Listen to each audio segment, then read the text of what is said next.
¿Te imaginas a un dentista convirtiéndose en leyenda del fútbol europeo? No es ficción. Es la historia de un mexicano que con una sonrisa y una chilena conquistó España, rompió récords y dejó una huella eterna. Esta es la historia de Hugo Sánchez, el dentista que dominó Europa.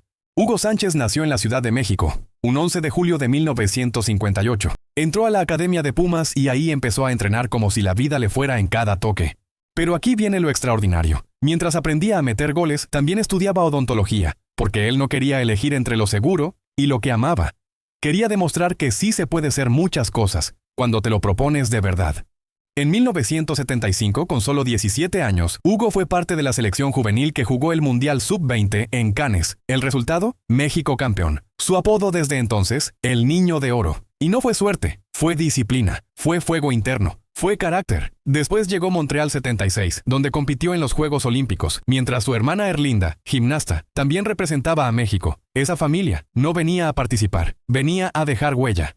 Hugo entendió algo muy pronto, que no hay que esperar a ser reconocido para empezar a creértela. Mientras muchos le pedían que se enfocara, él se multiplicaba, jugador, estudiante, hijo, hermano, porque cuando un sueño es tan fuerte, no compite con la realidad, la transforma. Hay momentos que no se olvidan, y uno de ellos para los Pumas fue ver debutar a un muchacho de 18 años, con rulos en el cabello, hambre en los ojos, y una confianza que ya parecía de otro planeta. Hugo Sánchez debutó en el primer equipo de Pumas, y ese mismo año el club se coronó campeón de liga por primera vez en su historia. No fue coincidencia, fue el inicio de algo que estaba destinado a escalar, mucho más allá del Estadio Olímpico Universitario. Se convirtió en ídolo de los auriazules. En 1980 fue el máximo goleador del torneo mexicano, pero no se quedó ahí. También levantó la Copa de Campeones de la CONCACAF y la Interamericana. Hugo no solo hacía goles, hacía arte. Sus chilenas se volvieron leyenda, porque no eran solo remates, eran coreografías perfectas, con precisión quirúrgica y alma de espectáculo. Y cuando celebraba, no lo hacía con el puño al cielo, lo hacía con una voltereta, una que le enseñó su hermana Erlinda, la misma que había representado a México en los Juegos Olímpicos de Montreal. Esa voltereta era más que una pirueta, era un símbolo, de familia, de orgullo, de que cada gol también era un homenaje. En 1977, Hugo cumplió uno de esos sueños que nacen desde niño. Vestir la camiseta de México. No era un debut cualquiera, era el llamado de una nación, y él, con apenas 19 años, no tembló. Respondió como lo hacen los que nacieron para dejar huella. Clasificó al Mundial de Argentina 78, pero lo que parecía un sueño se convirtió en una herida. México perdió sus 3 partidos. Y Hugo, con los ojos bien abiertos, entendió algo doloroso. No basta con llegar. Hay que estar listo para sostener la bandera, incluso cuando el viento va en contra. Mientras el mundo lo señalaba, él no se detuvo. Siguió jugando con Pumas, sí. Pero en los veranos, cruzaba la frontera para seguir perfeccionándose. Jugó en la liga estadounidense con los San Diego Sockers. 32 partidos, 26 goles.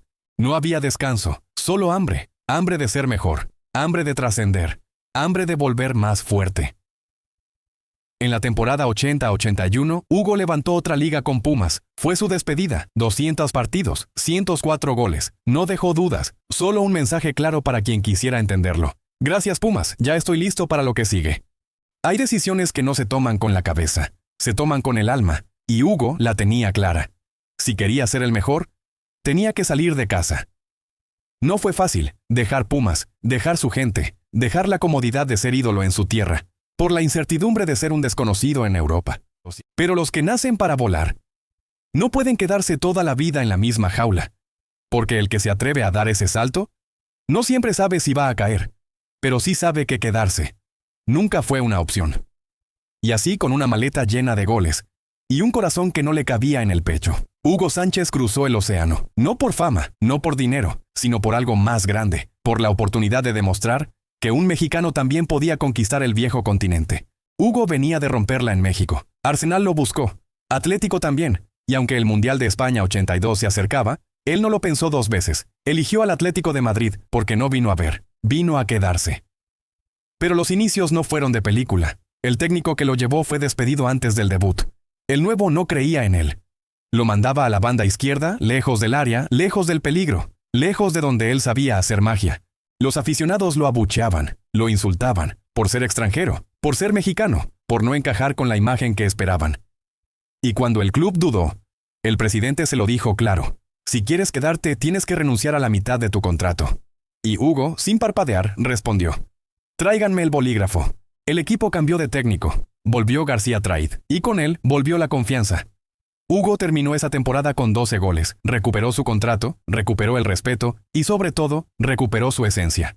La temporada siguiente fue diferente, con Luis Aragonés como entrenador. Hugo dejó de ser promesa para convertirse en figura. Era goleador, era temido, era respetado por una afición que primero lo rechazó y después lo aplaudió de pie. En la 84-85 fue su año consagratorio, subcampeón de Liga, máximo goleador de España con 19 goles, campeón de Copa del Rey, con 2 goles suyos en la final ante el Athletic Club. Hugo no llegó a Europa como estrella, llegó como un desconocido, y lo quisieron devolver, lo quisieron esconder, le pusieron barreras, pero cuando alguien sabe quién es, no necesita que el mundo lo confirme. Él no vino a pedir permiso, vino a ganarse el respeto, a puro gol, a pura garra, y con el alma herida, pero nunca rendida. A veces, los caminos que más te duelen son los que más te transforman, y Hugo lo sabía. Venía de ser ídolo rojiblanco, pero los ojos del mundo y los del Real Madrid ya estaban sobre él. Barcelona preguntó primero, Madrid insistió después, y al final fue el blanco el que tiñó su destino. Pero no fue un traspaso simple, fue una jugada maestra, 200 millones de pesetas a Pumas, y una semana después recompra por 50 millones más, una maniobra que aún hoy lo hace odiado por muchos colchoneros. Pero Hugo no vino a ser querido, vino a ser leyenda. Llegó al Real Madrid con el escudo del enemigo reciente, y el peso de tener que convencer a una afición que no lo quería. Pero Hugo no hablaba con entrevistas, hablaba con goles. Desde el primer partido se convirtió en referente, rodeado de talento joven. Michel, Butragueño, Gordillo, Martín Vázquez. Él era el final perfecto de cada jugada. El hombre que no necesitaba pensar, porque su instinto ya lo hacía por él. Ganó Liga y Copa de la UEFA en su primer año. Anotó 22 goles, ganó su segundo Pichichi, y si alguien aún dudaba, ya no podía.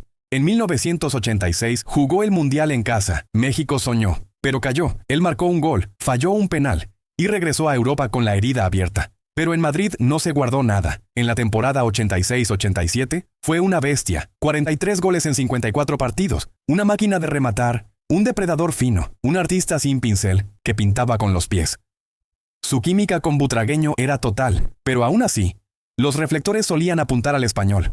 A Hugo lo dejaban en segundo plano. Pero el 10 de abril de 1988, ante el Logroñés, Hugo voló. Chilena perfecta, técnica, estética, silencio, y luego pañuelos blancos en el Bernabéu, no por adiós, sino por reverencia. Y en la temporada 89-90 volvió a romperlo todo. 38 goles en Liga, ni un solo penalti, todos de primer toque, bota de oro, récord igualado con Zarra, y su quinto Pichichi, como si ser el mejor fuera su forma de respirar. Gracias a sus goles, el Real Madrid lo ganó casi todo. 5 ligas consecutivas, una UEFA, una Copa del Rey, 3 Supercopas, pero había una herida que nunca cerró, la Copa de Europa, esa séptima que parecía tan cerca, y que siempre se les escapaba al final. Hugo fue campeón, ídolo, goleador de otro planeta. Pero no fue el más amado, fue el más temido. Y esa es otra forma de respeto.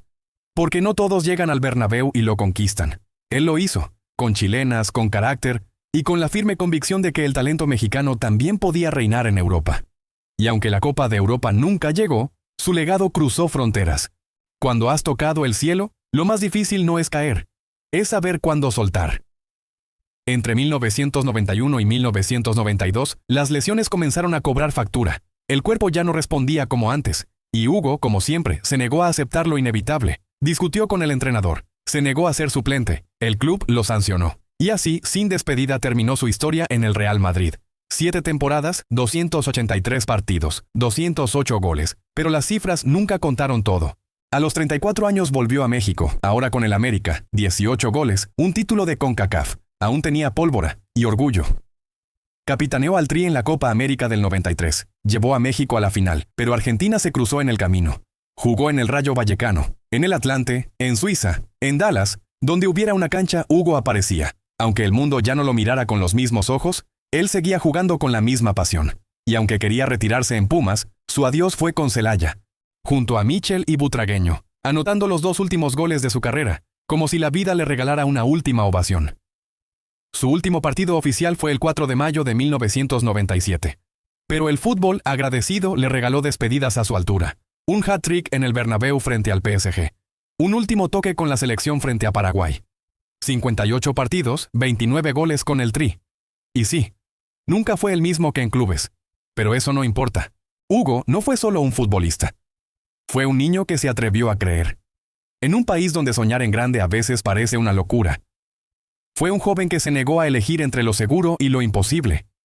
Que no esperó a que lo entendieran, porque ya se había entendido a sí mismo.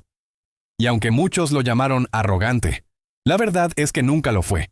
Solo estaba demasiado acostumbrado a perderlo todo, como para no defender lo poco que había conquistado con el alma. Hugo voló alto, cayó muchas veces, pero siempre se levantó con la misma frase en la mirada. Ya verán. Y sí, vimos cómo un mexicano le dio la vuelta al mundo. Con una chilena, porque hay nombres que no necesitan estatua, porque ya son eternos, en la memoria de quienes un día también soñaron con ser más. ¿Y tú?